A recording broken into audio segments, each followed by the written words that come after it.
আর আজকে রাত্রে আমার কাছে থেকে কালকে সকালে চেকিং আচ্ছা ঠিক আছে। কিসের আচ্ছা? তোমার পোশাক আশাকের যে ছিঁড়ে, চলো তোমাকে আমি ড্রেস কিনে দিই, আমি রেডি হয়ে আসি।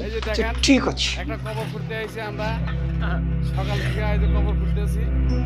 দেখেন হ্যাঁ লোভ করবি তো যা আছে একদম মারা পড়বি, যা আছে একদম কবর করে। আর এই জায়গায় সবাইকে আসতে হবে ভাই, আব্বা দুদিন আগে আর পরে আমরা একটু সবাইকে শপিং এ আসতে যাচ্ছি। হবে।